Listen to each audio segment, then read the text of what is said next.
We have more software developers working on social media algorithms than we do on climate change. We must develop a better way to innovate for the sake of humanity's role in the future. And we need a framework for measuring what better even means. So that's why we're doing 2 deep dives with Matt Wallaert, who believes behavior science can change the world. For 20 years, Matt has applied behavioral science to practical problems. After leaving academia, he led product teams from startups to Fortune 500, and now he's the founder of BSci.io, where he and the world's most experienced behavioral science leaders help companies grow applied behavioral science capabilities within their organizations. There's no one better to talk to. I cannot wait. But first, welcome to this week's episode of Make Sense, a video podcast that simplifies complex issues at the intersection of tech and people. There are many. So whether you're totally hyped on AI and ready for the robot takeover, cool, or you want to crawl into a cave after deleting all of your social media accounts, I might come with you. I'm here with my guests to help make sense of what's going on so you can design yourself into the future. Sounds important. My name is Lindsay Tabus, the Lady Engineer. I am a pragmatic futurist and human-first technologist, serial entrepreneur, and innovation consultant. If you're new here, subscribe on YouTube or wherever you get your podcasts. Let's talk about how we can be better problem solvers and solve the problems most in need of solutions. Matt, welcome. How are you? I'm good. Thanks for having me. Yeah, awesome. So we're going to jump right in. And as we go through, I'm sure people are going to learn a lot more about you and the value that I know you bring. So each episode starts with crystal ball. What does the future hold? So this is usually where I call out interesting predictions other people made for 2024, and the experts, my guests, tell us their hot take. But this week, I'm going to do something a little different. We're going to play Cynical or Sensible, decoding the reality of technology decision making. I have a book that I have slowly been working my way through since 2019 called Team Human by Douglas Rushkoff. I started the conversation with Ronnie Batista at the end of 2023, and I'd like to continue that with Matt. But I have a question, actually. Compassionate scientific activism, combining passion, scientific understanding, proactive efforts to dismantle systemic bias. Where did this idea come from, and where are you at in terms of socializing it? I am not a good marketer, so I'm not really anywhere in terms of socializing it, but I do try and practice it in my own life. So we talked about what makes effective, how we make effective change in the world. I gave a TED talk once telling a story about a person walking into a spider web. Right. And the problem with someone walking into a spider web is the rest of us can't see that web. So from far away, the person just looks nuts. Right. They like walk in and they're like, ah, what's up? You're like, what is happening to this person? Right. And compassion is the idea that, hey, I don't have to understand exactly what's going on with you to believe that what's going on with you is real and valid and important and worth caring about. Right. That's what compassion means to me. So, on the academic or formal side, this is informed by, one of the things that's come up as very important in cognitive behavioral therapy is something we call validation, right? So, Lindsay, my friend, comes to me and she says, oh, I'm upset about XYZ. And I respond by trying to tell her why she shouldn't be upset about XYZ. But she is upset about XYZ. So try to convince her not to be like she is feeling that emotion, right? So the first thing we have to do is validate. We have to say, hey, I'm not saying that's how I would feel. I'm saying, hey, it is reasonable to feel that way. And how do I know it's reasonable to feel that way? Because you do, and you're reasonable, right? And so it is okay to feel that, right? So that's that compassion bit. I recognize that you are stuck in the spider web that I can't see. I can't see the spider web. I'm too far away. Yep. The thing I love about being a scientist is that we don't have to stop there. Right? We don't have to say, well, how you're feeling is valid. We can say, hey, I'm going to go understand that spider web. I'm going to try and understand what's going on here. Right? So I'm going to come closer. I'm going to investigate. I'm going to find all of those threads. I'm going to, sort of investigate the source of the things that are creating the situational feelings that you have. But then even farther, right? If we go beyond science, we can be activist scientists, right? We can go tear down those webs, right? So we have to say, There are invisible things I can't see. Gender is a really great example. As a dude, like I don't necessarily experience what female presenting people experience, right? Mhm. But I can still say, hey, what you're experiencing is valid. And I'm going to go and find evidence that helps me understand what that is, what pressures are at play. And then once I do that, I'm going to go try and change those pressures so that we don't live in a misogynist society, that we can change these things, right? That's the idea of sort of compassionate scientific activism, is, sort of identifying with other people's, sort of feelings, even though they're invisible to, the causes are invisible to us, investigating those causes and circumstances, and then doing something about it. That's awesome. I did notice on your website that you offer 2 hours a day of your time to talk to people because access, advice, socialization of thought. So that's awesome. I'm going to tell you why Team Human by Douglas Rushkoff makes me really uncomfortable. Okay. His Wait, is this where I have to observation. decide if I think it's cynical or Yeah, we're going to get there, right? His observations are mostly very true, and they're also quite cynical, and it hurts my heart. Like, I feel it so deeply because this is stuff I'm passionate about. And I need to externalize all of these things with a safe person. And you just explained that you are a safe person. So I'm going to read a statement, and I want you to say cynical or sensible, fact or fiction. And if you have any comments, give it to us. Ready? I'm ready. We must not accept any technology as the default solution for our problems. That seems very cynical to me. Cynical. That seems We very must not cynical. we should not accept that technology is the default solution for our problems. I think that's very cynical for a couple of reasons. One, I think people have a tendency to use technology in a very specific way to mean like things with computers and screens, right? But let's say we actually played that. So one of the ways as a scientist, one of the activities we do is something we call counterfactual thinking, which says, hey, if the world was different than it is today, what is the sort of implication of what would then be true, right? So if I just Mhm, change the facts of the world, what's going on then with that world? So mhm. let's take a piece of technology that most people don't think of as technology, the washing machine.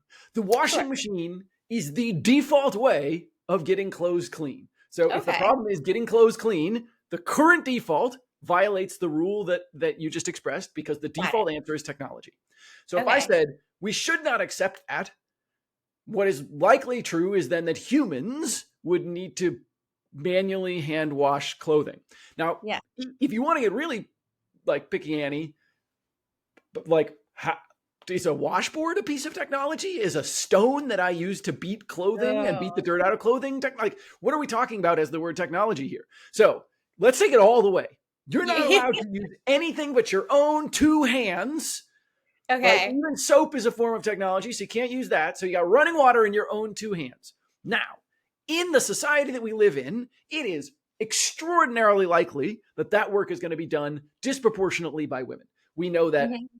100 years ago, 200 years ago, before the popularization of the modern washing machine, women did the majority of that work. We know that women do the I majority of spent all day household doing it. Yeah. all day. Well, yeah, people had a washing day, right? Like it was like a whole day in the week devoted to washing that was exhausting and Yeah. hard and physical labor. Like, so does it seem tremendously cynical to me to say, yeah, cool, we should definitely go back to a society where women spend 1/7 of their time doing No. nothing but cleaning other people's clothes? You're actually like making me feel actually so much better. You're a safe person. This is probably saying like now I experience a problem. A lot of founders are like, they're like, I must invent a technology to solve this problem. I Like mean, going forward, not necessarily saying a change of what we have today or well, going but again, backward. if we had counterfactual thinking, that would Yeah, imply that we should somehow like put a thumbtack in a certain state of time and then never move forward. So got someone comes up with the washboard and says, cool, we should definitely never get better than the washboard. It used to take women a whole day. Now it only takes them a half a day. Let's it. freeze it there, man. All right. Right? Okay, we're gonna move on to the next one. Um, our current technologies, and let's keep it to like tech software, so supported by software code. Let's not go you know what I really like about you, and I have to pause for a second, is that I tell people that coming to a holiday with the Tabas family is like live action Curb Your Enthusiasm, and you just this counterfactual thing that just describes like what everyone in my family does. So you'd be welcome at the holiday table. So Science. um, our technologies are not designed, and I'm talking software technology as of late, are not designed to extend our human nature, but to mitigate or repress it. Isn't that always the point of tools? So, wait, To hold on. Hold on, hold repress. on. I'm going to get there. I'm going to get the software, but I'm going to go back again, right? Because so my hands are these lovely soft things. Like Yeah. they're good. It's good that they're soft. I can like touch my 8-year-old and Mhm. like, give him a hug and it's not There terrible. was a time they weren't. But well, what I was going to say Or they was, wouldn't be if you were born 100 years ago. well, no, but what I was going to say is I can't use these nice soft hands to hammer in a nail, right? Mhm. So without at least some technology, a hammer, a rock, something, I can't bang in a nail, and nails are sort of fundamental to how we like build things Sure. in the world, right? So almost all technology is making up for some perceived deficit, right? And you could take a loss frame, hey, it's a deficit in our character, or you could take a gain frame, it's an extension or evolution of our ability. But like, Yeah. what makes humans humans is our ability to use tools, right? Yeah. Why is software any different of a tool? I'll give you an example from my own work, right? So my own discipline.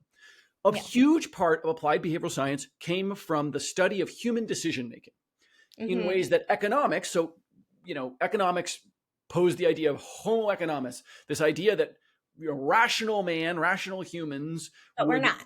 make right. And then so But we're not. this was the dominant model for a long time, and then people went, yeah, but we don't make decisions in rational ways. And Right. so, hey, we write software that helps us make better decisions Sure. so that we don't fall victim to some of our biases and things, right? That seems very reasonable to me. That seems like a good thing. So I don't know that I disagree, right? Because the statement was software exists essentially to make up for our biases and repress our natural state. And I say, fact, probably true, but good, right? Like Yeah. So if you think software like, can help me be less racist or less sexist or whatever, oh, sure. yeah. I think when I think about this, what hurt my feelings so much is like, imagine it's 2007. I'm starting my first job after grad school, and uh, I'm working on a consulting project, a document management system, and I asked the manager, hey, can I talk to your employees? Because they are the ones that are going to be using this software. And the manager says, no, that's not necessary. They'll use it because it's their job. And so that is representative of a trend of technologists that are designing technology who like think people will do things this way because the software tells them to do it this way, rather than designing software that supports how they might do things normally, naturally, or already. Yeah, better, right? So uh the So view that that's why it might that be statement hurts, is like, yes, I support a software platform that helps me make better decisions. But when the CFO decides this checkbox is required and I don't have the information to check that box, so then I can't add any information to that platform. And now it becomes onerous activity to fill out stuff just for the sake of the software platform. It loses all its value. okay. So two things, right? You know, we always in behavioral science we talk about reality, not rationality. So Mm-hmm. if you want people to use the software, you could use a singular monolithic promoting pressure, which is if you don't do it, I'll fire you. Or you Yeah. could use a lot broader set of human motivations that are likely to result in a better outcome. So Mm-hmm. I think that, you know, uh, I absolutely think that if you want to be effective, the best way to do that is to not to use, a variety of pressures, not just one heavy-handed one, right? So Well, I absolutely agree with that. But you said an interesting word earlier. You said trend, right? There is a trend for this happening. I would argue that trend actually is going in a more positive direction, not a negative direction. So maybe this is the cynical take, right? So if you rewind to software made 50 years ago, it was almost certainly less human responsive than software that we have today, right? Sure. Much less intuitive, like punch cards were not like the pinnacle to which humans Sure. aspired, right? So I agree with you that it is incredibly important to try and meet people where you are, because that's effective. We can have that as a value. You and I can say, because we as people care about that in a compassionate way. But even if you didn't, it's also just more effective. It is more effective to get software that people want to use than it is to get software that you force people to use. Right? Yeah. Right. But there's still people that really still believe in that top-down, heavy-handed way. Sure. But I think that is a trend that is diminishing. I think if you interviewed CEOs, there are more CEOs. You're right. You're right. Look at Satya versus Ballmer, right? A lot has been made this week because Microsoft became the most valuable company on the planet or whatever, right? About the difference between, sort of Ballmer's era, in which if you bought stock on the day he started and then you sold it on the day he stopped, it would have gone down. You lost money. And then if you bought Satya, I think it's gone up by 1,000% or something, 10x or some crazy number, right? Satya is almost certainly in the camp of we should make software that humans want to use. Ballmer was almost certainly in the camp of people will use it because they don't have a choice. Yeah, so great. There's a reason to be optimistic. Thank you for making me feel better about that one. Okay, the next one.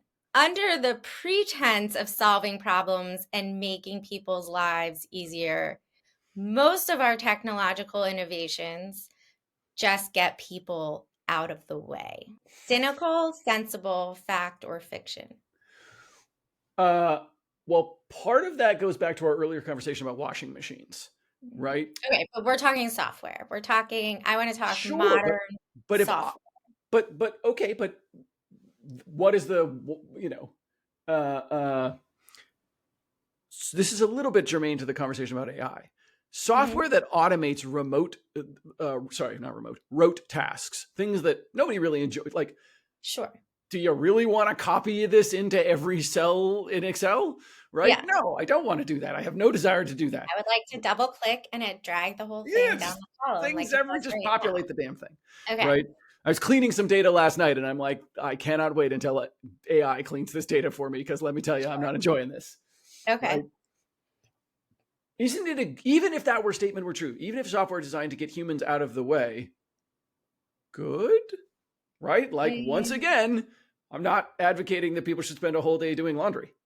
Yeah. And a little bit of this, I often point So you think it's kind of like, it's a very cynical view, but it's fact, but it doesn't have to be negative. It can be positive. I think that's what you're saying. That's right. I'm saying I believe it is probably true that the majority of software is meant to replace human labor, which I think is the gist of that sentence. I just once again say, good. Right? Cool. That's a good thing, right? Cool. And there's two versions of the future, right? So I often point to the dichotomy between Idiocracy, so two movies, Idiocracy and Star Trek, right? In Idiocracy, human labor is removed and people basically just watch terrible, stupid reality television today. They fall to the lowest common denominator. In Star Trek, human labor is removed, right? We can now synthesize matter directly from energy, and we have, unlimited sources of energy. And so we can sort of solve materials problems. And what do people do? They go explore the universe, and they write poetry, and they do science, and they go, aspire to their highest selves.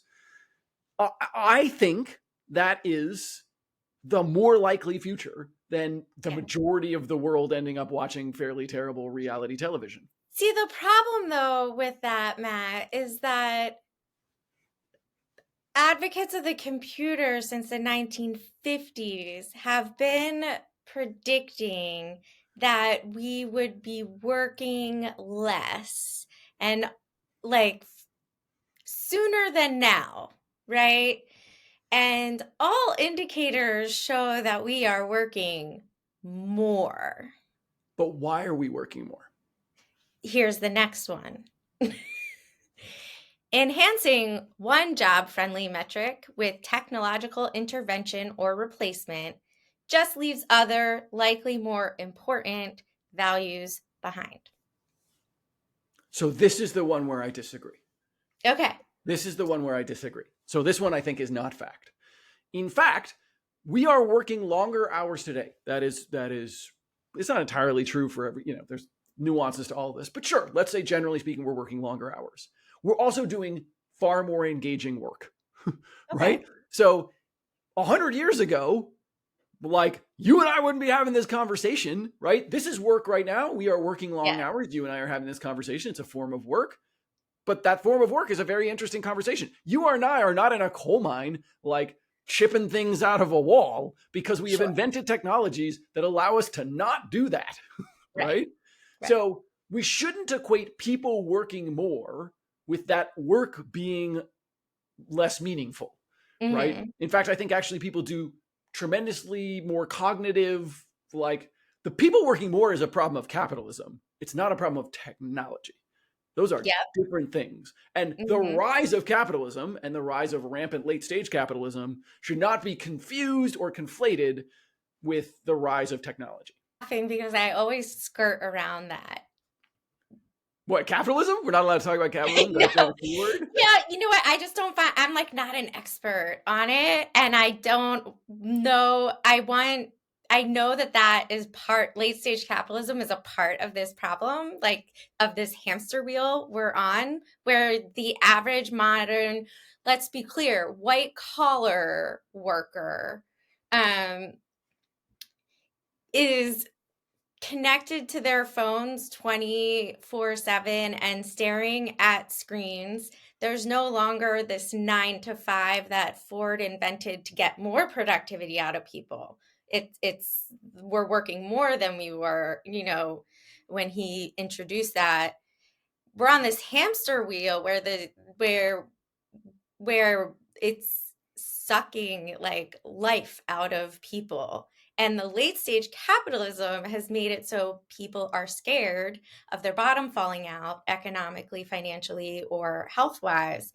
And if people are living with that low level of fear, they don't have happiness, creativity, and an open mind to solve the world's greatest problems, to change their habits, to consider how other people feel. And I find that technology plays a very strong role in that, because lots of people that have been designing technology for the past few decades, and I think we'll probably get this, have not had human factors or user experience or customer research at the forefront of their design and product development processes. But I think more people today have had all the things you just named are terms that It's 50 years ago improving. we didn't use, Yeah. right? So I think more people have had that today. Much of the frustration in job markets is I'd love to use those things, but late stage capitalism has said no. Late stage capitalism has said, come on, Matt, like make this metric move, But right? it's also a personal behavior to consider yourself, like it's human nature to consider that I am the customer, to think of what the solution should be from my perspective, not from your end user's Wait, perspective. sorry. Are you suggesting that we have invented technologies like applied behavioral science, human factors analysis, et cetera, to overcome our own human biases? But they're not being used as much as I would like them to be used. Yes. So I think we can make two statements that are not conflicting. Okay. One is the statement, they are not being used as often and as well as I would like. That is Yes. absolutely true. If they were, I could just go back to taking a nap. I wouldn't have to fight for applied behavioral science all day, every day, right? Right. I wouldn't have this podcast. That's right. That does not mean things are not better than they used to be. Sure. Right? And so there is a potentially cynical view that says, yeah, but I'm not where I want to be, right? That forgets Sure, but things are a hell of a lot better than where they were. The Right? gap and the gain mindset. That's right. And we But have to be, it's getting reasonable better. about both. It's getting better. All right. So last one. While machines may get certain things done faster and more efficiently than humans, they externalize a host of other problems that most technologists pretend do not exist. Maybe. So I certainly think that technologies create new like all Cynical, right? I don't even know. I think that's factual. I think all problems create new problems, right? This is a like All definitive law. solutions create new problems. Yeah. Yeah, exactly. Like you solve one thing and then other things arise from the thing that you do because that's the Mhm. nature of any complex system. Any Mhm. complex system thinking suggests that like there will be externalities to anything that you do. Some of those externalities will naturally be negative, right? Mhm. A good example of this is people living longer, right? People Right. used to die when they're 40. We Yeah. didn't have to worry about cancer because everybody died when they were 40 anyway, right? Mhm. So as we solved the problem of people living longer, suddenly there was a new set of problems called cancer, Yeah. diabetes, like all of these other things, right? Right. Our gain created perceived problems, right? Mhm. Relative to maximal, right? Mhm. But they were all better than they used to be, right? Right. The part of that statement that I don't think is fact is the second part, which is that the majority of technologists are ignorant and ignorant of the new set of problems and uncaring about them. Certainly, that might be true of someone, right? I'm sure there are people who don't care or don't know. But I think the vast majority of technologists are actually very aware of some of the problems that are created and work on that in a variety of different ways. This goes back to the like, we have more people caring about accessible technology than at any other moment in history, right? Mhm. Um, and Yeah. so I agree with the first end of the statement, which is that like solutions beget new problems. I don't agree with the second set of the station, which is that like somehow magically most people are ignorant of that. Like Mhm. people know, and by and large, I find most technologists like trying to do something about it, although with limited power. And that goes back to the late stage capitalism piece, not so Mhm. much the Right. stripping away of autonomy and accountability and power and shifting that towards the top is different than suddenly people don't care or are ignorant. Yeah. I felt this one, hit hard because I think about a lot of enterprise software projects that I've been on where the CTO for Fortune 500 decides we're going to sunset this one system, we're going to sunrise this new system, and this new system is going to let us lay off 5,000 people.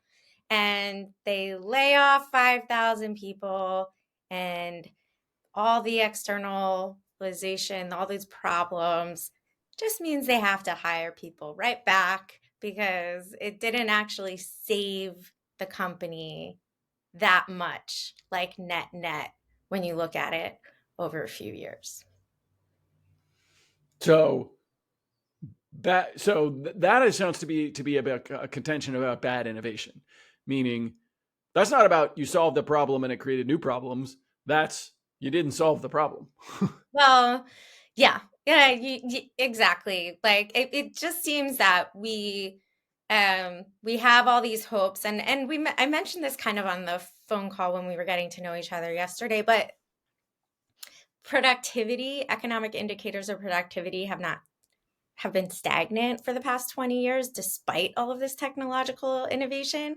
So that's where I see like, yeah, because we have these companies that keep getting bigger and bigger. They lay people off, they bring in technology. The technology doesn't do everything it said it was going to do or isn't as useful because it wasn't designed for the people to use it. With human factors in mind. And then we got to hire all these other people, and humans are really good about designing themselves back into the solution too. But I mean, that sounds to me to be a problem of how we're measuring productivity, right? Economic Hmm. measures of productivity, which again, we go back to the late stage capitalism Yeah. problem. Like, I would be hard pressed to believe that life was better 200 years ago. Sure. Sure. I'm just talking about like the productivity compared to 20 years ago versus now. Okay, but so you could say, so if we imagine a graph, right? You could say, Mhm. hey, so let me put this question to you, Lindsay. So imagine a graph, and if you are suggesting, hey, we are now flat or less productive than we used to be, when did we reach maximal productivity, in your opinion? Give me a year. Well, it 2000? seems like the way the articles I've read have been like the 90s, basically, somewhere Okay. between 1998, right around the internet bust, actually. After the internet bust, nothing really pushed the economy, like the productivity indicators up. Okay. So The I have an bubble, 8-year-old, the early bubble. right? I have an 8-year-old. Yeah. So if I was an 8-year-old in the 90s, there was no internet, right? Hmm. I so I was uh, I I was was a preteen and teenager in the 90s. I was gonna say I was 8 in 1990. I was 8 in 1990. We didn't have a computer. I wrote shit on a word processor, right? Like Hmm. essentially a typewriter. I like typed Hmm. everything more than once, right? If there were mistakes, I had to type it again, right? Hmm. Like or correct it with a pencil, right? Or Right. use whiteout or whatever. Like I would feel hard pressed for someone to suggest to me that I was like that was like a magically better, more productive time when I literally typed shit the same thing more than once because there was no computer that could save it so I could modify it. Hmm. I would be really hard pressed to say magically people were more Sure, like productive. there's personal tasks that are like these personal tasks are better or and easier daily things, but at the macro level, it seems like the Well, but changes. the macro is made up of the micro. Let's take this Mhm. interview that we're doing right now, right? Mhm. There was no distribution method for this interview. There was no Mhm. recording method for this interview. Like all of the things that we're doing right now were not possible in the mid 90s, right? Or at least not in the format that we could do. So if we want to accomplish the productive task that was communicating knowledge, learning something, if the point of this podcast is to teach people something, and we had the learning Mhm. outcome that was teaching something, we would have had to spend massive amounts of time in order to try and teach that person a thing. We could have like, I don't know, sent them some video cassettes or something, I guess, where you and I like went to a studio and Opportunity is more accessible to the average person than it was 30 but years ago. how do those two statements coexist for you? We are less productive than the 90s, but opportunity is more available. How do those statements coexist? Because humans are subjective and fallible and we make poor choices. Like we're just like we create other stuff for ourselves to do. Like But that's the part that doesn't seem bad to me. Good. yeah. Good, we create better other things for ourselves. That's the Star Trek version of the world, that like Okay. as we automate a more like low level tasks, we open up newer higher level tasks. We don't Yeah. just stop doing shit, right? Yeah. We find So new cool things to do. so perhaps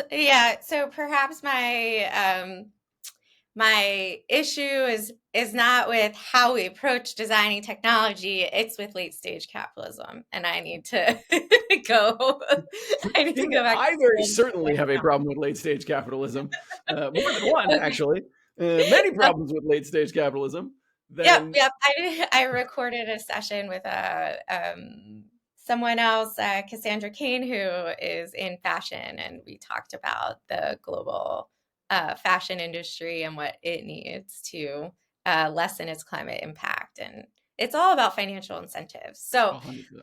let's go into our second segment because we're already 35 minutes in. And I'm going to try to like time cap it. Is like in this segment, deep dive, we get the details about a specific topic. And today I want to bring up something recurring, basically how technology products even get built. I've alluded to my own gripes with how technology gets built. I think how software gets built, how technology products get built, something every modern professional should understand. And after 6 years of running labs, which was a 6-month pre-accelerator designed primarily with non-technical founders in mind, by and large, I can tell you, everyone underestimates the complexity that goes into software development. Matt, why is that? Well, there's a couple of reasons. One is actually the thing you just talked about, which is the democratization, right? Mm-hmm. So my spam box is full of people being like, we will build an app for you. We will build an app for you. We will build an app for you, right? Like Mm-hmm. nobody is coming to me and saying, we'll build a space shuttle for you, right? And so when a Mm-hmm. million people say I can build an app for you, it gives the impression that it's relatively easy to do. If I could Mm-hmm. get 1,000 spammers to say, hey, Lindsay, I'll build a space shuttle for you, you would go, well, it can't be that hard to build a space shuttle because there's a million people over here telling me they'll do it for me, right? So the democratization of access to building facilities creates the illusion that it is easier to do than it actually is, because of that. So democratization is one thing that has changed how hard we actually think it is. And software is easier to build than it used to be, right? Like we're not doing punch cards anymore, right? It is easier to build software. Part of what's so maybe a second piece is goalposts have changed, right? Like apps in 2010 sucked, Yeah. right? They were terrible. And Right. so, but over time, they've gotten better and better and better. And so it is actually easier today to build an app from 2010 than it was in 2010, right? Right. We now have better technologies. So if we had frozen our goalposts and we said, okay, this is what good looks like in 2010, it would be easier. The problem Mm-hmm. is at the same rate that we're building new technologies to unlock things, people are using those to make better and better experiences. So Yeah. what we call the hedonic treadmill, you I need know. more to get the same level of happiness from something. And Right. so people have higher and higher and higher standards for what they are willing to engage with, Mm-hmm. right, than ever before. So I think I was go. gonna say, one of the things I experience is like a lot of when I tell a lot of founders what they need to do to avoid, the average software project goes 3x over scope, and they think that the software developer can bridge the kind of gap between their conceptual idea and what maybe, a minimal viable product actually would be. Well, so And this so sort of there's alludes also to just like the miseducation or misinformation about what it is, what skill set software developers actually bring to the table. so this actually sort of alerts to the third thing that I think is excuse me. All right. The third thing that's happening. So one is, everybody tells me they can do it, right? Because it's overpromise, underdeliver. Second thing is we've moved the goalposts. And the third thing is, so you said an interesting statement, which is things go way, way, way over scope. And Mm-hmm. the perception is the problem there is the over scope as opposed to the scope itself, right? Mm-hmm. So this is the science version of this. The majority of founders cannot tell me with any articulation what behavior they want to change, and they cannot show me any evidence, non-technical evidence, that they can create that behavior change. They are 100%. just absolutely certain that if I build, this field, like people will show up out of the corn, Right. right? Right. Like, and If so you build that's it, not a building problem. That's before you ever lay code, people are not doing the appropriate work that says, yeah, it's now time to build that thing. yeah. Right. So I was listening to some of your stuff and I wasn't clear, you challenge the conventional product development approach, and I want to talk to you about that. Um, and I wanted to also, like, how do we simplify this for the non-technical professional who understands that now every company is a tech company and they need to understand how this even works, even if they're not working directly with software developers. Mm-hmm. So, what's the problem with the conventional product development approach? So I think I would like to suggest that, like anything, we're evolving, right? And this is just the next evolution. So it's not so much that I think the current thing is bad. I just think there's a better thing. This goes back to our earlier conversation about like the nature of moving goalposts, right? I'm not saying what we did was bad. I'm saying we now have better ways of doing this. And I don't actually think it's unique to technology.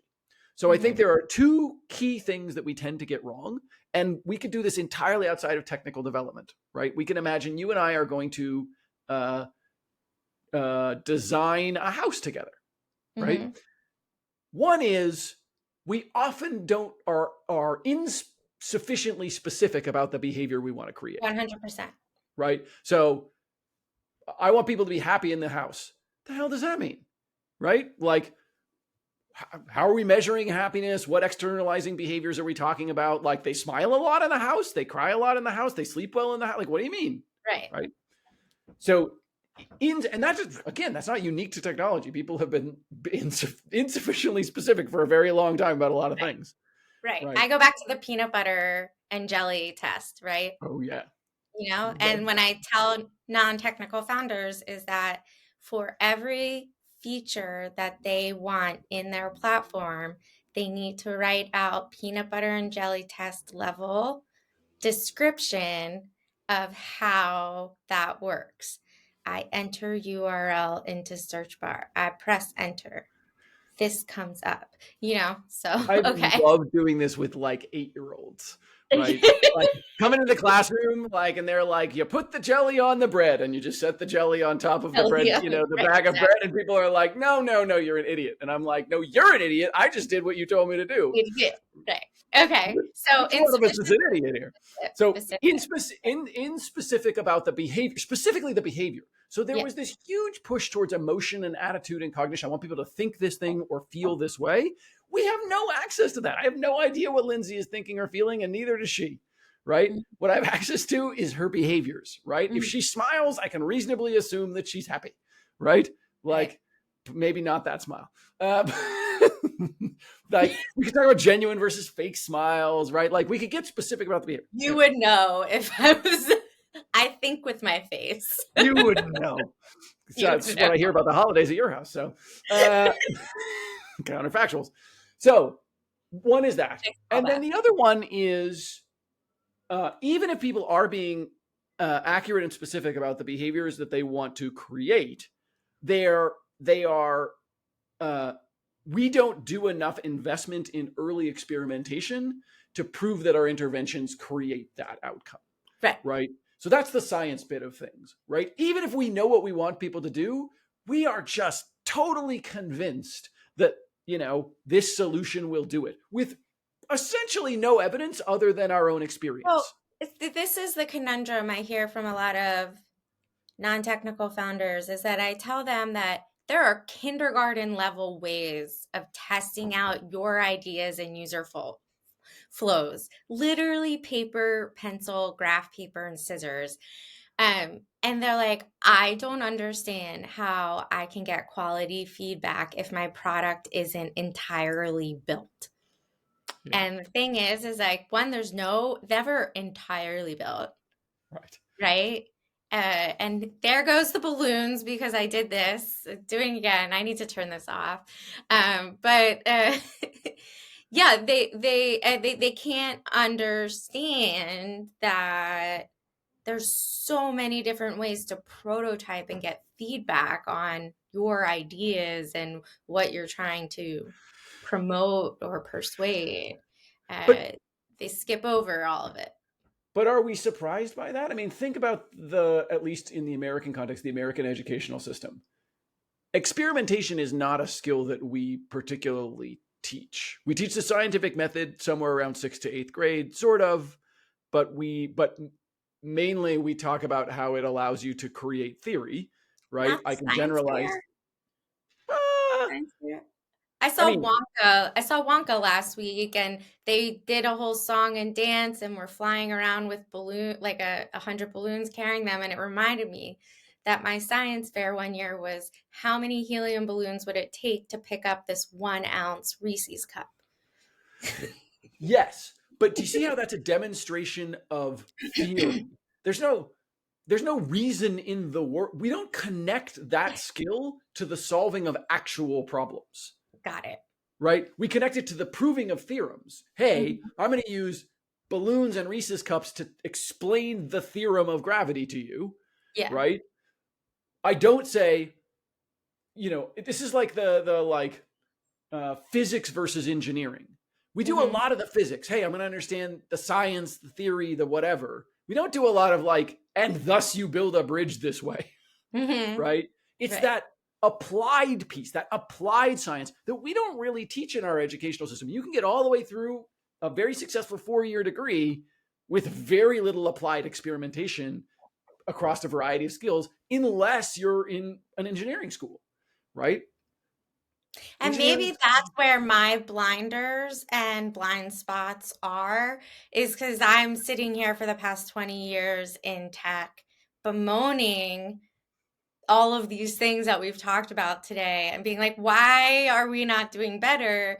And it's because I was trained in a very different way than everyone else was with 2 degrees in engineering and technology. Compassionate scientific activism, right? It Got starts it. with compassion. It starts with, hey, I don't understand your experience, but I accept it as valid, The right? elitist in me just wants us to all do better and step up to the table. But so I'm like mad but, about but it. but this is so maybe this illustrates my bias. I'm a social psychologist, and Yeah. so I teach my son. We're very rigorous in my house about when someone is behaving a certain way. It is the most likely explanation is their environment, Hmm. right? It does not mean that there are not, people who do bad things, but it means your first assumption should be environmental. So Hmm. when a founder says to you, I don't get this applied experimentation thing, the first thing to do is say, what you know, in their environment is causing them to not, it's not about them, right? It's Hmm. about the environment. And Yeah. so, to your point, hey, what if instead of, biology, chemistry, physics, which is sort of the typical order in which we teach things in school, what if we did, biology, chemistry, applied chemistry, like physics, engineering, right? And we really focused on the applied version of a thing rather than the theoretical version of a Hmm. thing. Yeah. The people that do this really well are the Boy Scouts, right? So Mm. when you move between ranks in Boy Scouts, there are a list of skills you have to demonstrate, right? Right. And it's not a thing you have to know, it's a thing you have to show, right? Right. So like it's not, you know, explain to me how you do a fireman's carry to get someone out of a dangerous situation. It's do a fireman's carry, right? Yeah. Like you and another scout do this thing, right?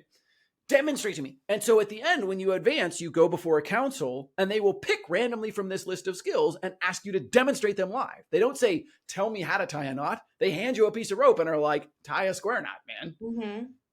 That is a missing in our education, right? We have been very oriented towards know a thing rather than do a thing, right? Right. Which to your point, engineering, you know, build a bridge that holds 1,000 pounds, right? Like that, your grade in this class depends on your ability to build a bridge out of balsa wood that will hold 1,000 Yeah. pounds, AP right? physics in high school, we had to build catapults, right? And then knock over little plastic soldiers on the other side of the wall, you As a know? way of explaining to you Yeah. physics. And then what did we do? We said, great, you sit here for this test where you Hmm. demonstrate your knowledge. The Yeah. AP physics test is not building that catapult. The AP physics Right. test is a written thing where you Right. knowledge generate. And Okay. that is Yeah. a huge issue for, so then when somebody arrives at your lab, what are they trained to do? Well, let me explain to you why my solution is right. Hmm. Hmm. Explain why I know my solution is right, because that's what I've been trained to do throughout my educational career is explain knowledge rather Okay. than demonstrate, as opposed to, hey, demonstrate it's right. Hmm. So, that's really, I could go down this road with you. I want to bring it back to modern software development because I was about to say 10 minutes ago, I was reviewing some of your other talks, and I'm not sure. I'm going to admit like a couple of them, I was lazy. I took the transcript from YouTube, put it into ChatGPT, and was like, give me the top 7, 8 bullet points here. Summarize this thing. And I was wondering, did you say that comparing software development to the way like general contractors and construction is not a good comparison. Is software development and general contractors not? I think that, I mean, I think anything is a reasonable analogy if you beat on it hard enough. So I'll just tell you, I like, I'd rather, I'll get your reaction to how it is now. One of the ways I simplify how software development goes to a non-technical person is, hey, if you were going to build a multi-use commercial residential building in the center of your city, would you first talk to an architect or would you talk to a construction worker? Neither. Well, most people like, you have to simplify it, right? Because most people don't like to make choices and think too hard. So they're like, no, an architect. I'm like, yeah, you're building like a $300 million construction project. You talk to an architect first. You probably also go to like Chamber of Commerce and City Council. Well, And going back to your earlier thing, I'd say I first would talk to the homeowners and business people who are going to use the thing. well, I was just to say Yeah. community meetings, stuff like that, right? And the reason I do architect and construction worker is because it's this idea that you would do planning, modeling, two-dimensional drafts, maybe even a 3D prototype on a table so everyone can look at it and see how the sun hits the building and whatever. If you're building a software product, going direct to software developers is the equivalent of saying you're going to spend 300 million on a multi-use building in the center of your city and going straight to construction workers first. Yeah. Is that, of course, there's unfair pieces of that, and there are software developers that are much more talented than, just your average construction worker, whatever, their specialties, blah, blah, blah. But is that a fair yet accurate oversimplification for someone outside the field to understand how Yeah. this works? So I always talk about three models, right? For any Mm-hmm. business, there's a business model. What behavior you're going to change? How are you going to monetize it? There's a behavior model. How the hell are you going to change that behavior? And there's an operational model. How are you going to actually make that happen at scale? To your Mm-hmm. point, all of software engineering is in the operational bit, right? It's Mm-hmm. the very last thing we do once we know what we want people to do and how we're going to get them to do it. And we have evidence that we know how to get them to do it that's non-technical. Then and only then do we build. I will say some controversial things about, so I think that's a reasonable analogy, and I'll say some controversial things about software developers. So some software developers would then say, but I don't want to just build it. I want to be involved in the thinking about how the thing, whatever. To which I say, cool, don't be a software developer, Yeah. right? Like, that is a fine desire, but that just means you chose the wrong thing. Mm-hmm. Like, you don't get to be like, hey, I'm a construction worker, but I wish I was an architect. Cool, then go become an architect, Mm-hmm. right? If that's your thing. I think there is this mythical idea that somehow you can be good at everything, Mm-hmm. right? And I think I'm a big believer in swim lanes. I'm not good at everything. Like, I have a very specific swim lane. I know what I do well. I know what I don't do well. And I don't do the things I don't do well. I let experts do those, man. I am not going to, sew my own wound on, turns out there are people who are better than that. Yeah. Right. Software is one of those weird places where people have not yet accepted the swim lanes. Mm-hmm.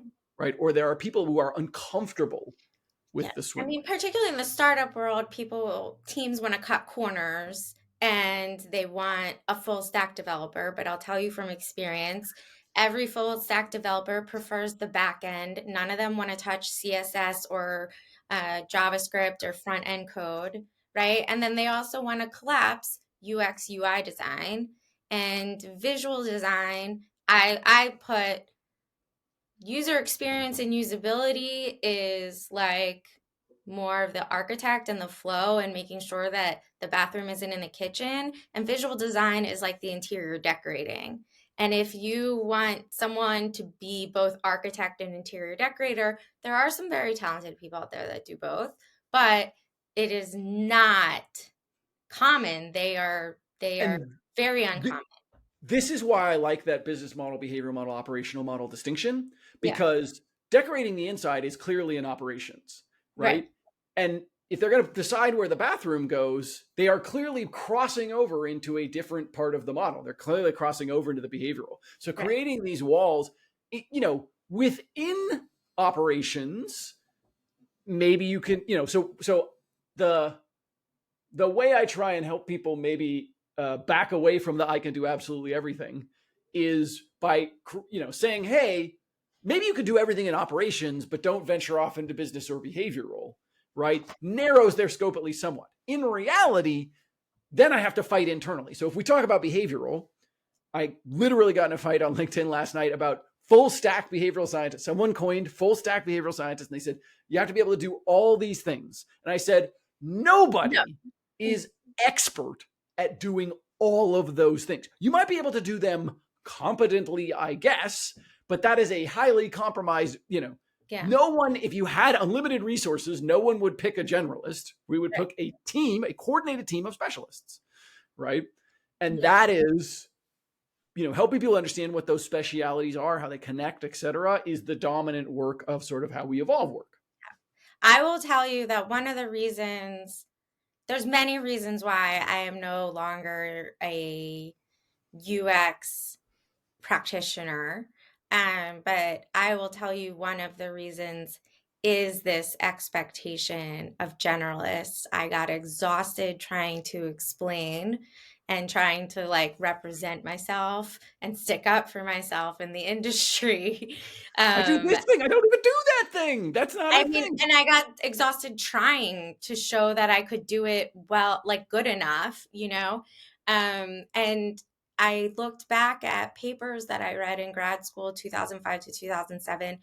There was an online forum discussion that I read from 2002 where people were having this argument. And I was like, F this, like 15 years and counting. Now it's 22 years and counting. Like, I don't want to be part of this conversation anymore. That's like the longest Larry David bit ever is 22 years of people fighting over like the difference between visual and usable, so It's hard because there is a distinction and distinction debate is a difficult topic because distinctions are useful. They are important, right? Distinctions are what help software developers not try and be user experience designers, right? That isn't distinctions are what help non-technical founders or non-technical leaders hire technical people. 100%. So distinctions matter, Distinctions matter. but they also don't, right? Where you're like, well, now we're just debating something I don't. So I'll give you a great example. I made a rule, I try not to debate naming, right? We can call the roles blue, yellow, and green. I don't care what you call them, as long as we define where their accountabilities in I think part of a good distinction rubric is about understanding what we are going to debate in terms of distinction. So if I have chosen to say, hey, the best way to understand distinction is accountability, right? If you can't get fired for that thing, cool, you can have an opinion about it, but I don't care, right? Like if you can't get fired for it, if you're not accountable for it, our roles are defined by our accountabilities, not what we do or how we do it, but what comes out the other end, right? And so, a back-end versus front-end developer are not a back-end developer, front-end developer because of the languages they use. They're but rather because of the outcomes they create. They can use any language. I don't care. Do the whole front end in Python. Who knows, right? Whatever. And so that by choosing that rubric, by saying, hey, the only discussion I'm willing to have is accountabilities. Yeah. I'm not debating naming. I'm not debating. Call them anything you want. Don't care. As long as we agree on their accountabilities. And that is the one thing I will allow debate around. Yeah. Debating words was the first thing that cracked my engineering black and white view of the world.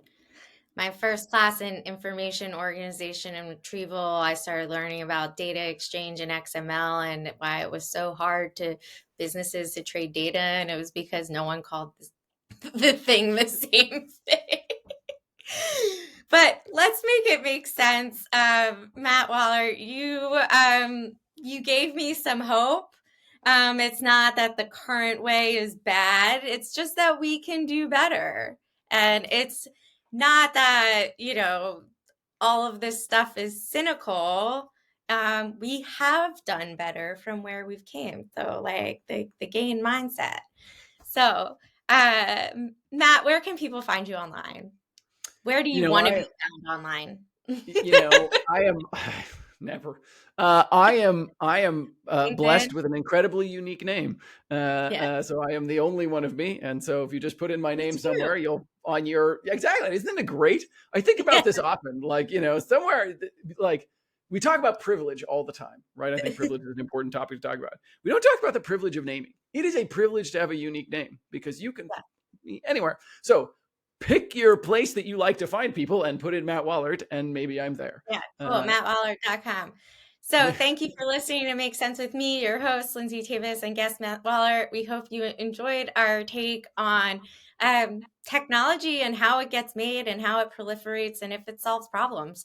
As always, you can check out all the links and resources in the show notes. And final note, if you want to continue to be the smartest person in the room, obviously, make sure you're getting notified when each episode hits on YouTube. Hit that subscribe for next week's episode, and for audio only, follow wherever you get your podcasts. Thank you, Matt, for joining me.